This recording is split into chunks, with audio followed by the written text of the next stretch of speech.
নমস্কার, আজকে আমরা এসে উপস্থিত হয়েছি রায়না 2 নম্বর ব্লকের অন্তর্গত হদিলপুর গ্রামে ম্যানকাইন্ড এগ্রিটেক লিমিটেড কোম্পানির পক্ষ থেকে একজন পটল চাষির জমিতে, যিনি পটল চাষ করেছেন।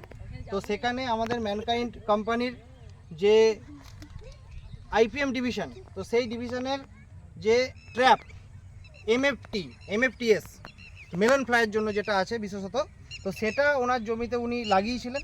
তো আজকে ওনার গ্রামের কিছু কৃষক এখানে উপস্থিত আছেন, আমরা রেজাল্ট দেখাতে এসেছি এবং উনি কি উপলব্ধি করেছেন সেই বিষয়টা জানানোর জন্য এসেছি। তো দাদা নমস্কার আপনাকে।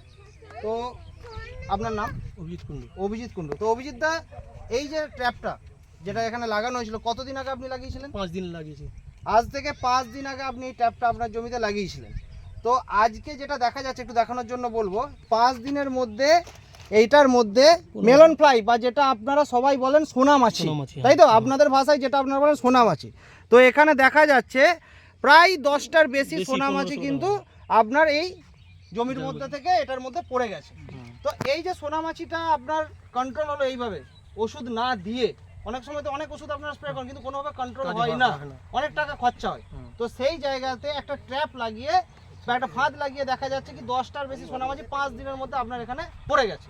তো এই যে রেজাল্টটা আপনি পেলেন, তো এটাতে আপনার কি হয়, কি মনে হচ্ছে যে কতগুলো পটলকে আপনি এই বেঁধা থেকে আটকাতে পারলেন? পটল নষ্ট হয়ে যাচ্ছে, অনেক সুবিধা হয়েছে। এখন অনেক পটল নষ্ট হয়ে যেতে পারতো, সেটা থেকে আপনি বলছেন অনেক সুবিধা হয়েছে। তো দাদা আপনাকে অসংখ্য ধন্যবাদ। তো আশেপাশে যতজন কৃষক আছেন, আমার মনে হয় অনেকেই এখানে পটল চাষ করেছে, লাগিয়েছে। তো সকলকে কি বলবেন আপনি? এই ফাঁদ ব্যবহার করলে ভালো, ফাঁদ আকারে বড়, ফাঁদটা বড় আছে অন্য ফাঁদের চেয়ে। আপনারা অনেকেই হয়তো কম বেশি ফাঁদ ব্যবহার করেন, কিন্তু অভিজিৎ যেটা বলছেন যে অন্যান্য ফাঁদ যেসব আছে তার থেকে এই ফাঁদটা আকারে অনেক বড়, এবং এই যে ক্ষমতা কি যে লাগানোর 5 দিনের মধ্যে দেখা যাচ্ছে 10খানা বেশি সোনামাছি এখানে চলে এসেছে। তো দাদা অসংখ্য ধন্যবাদ আপনাকে, নমস্কার।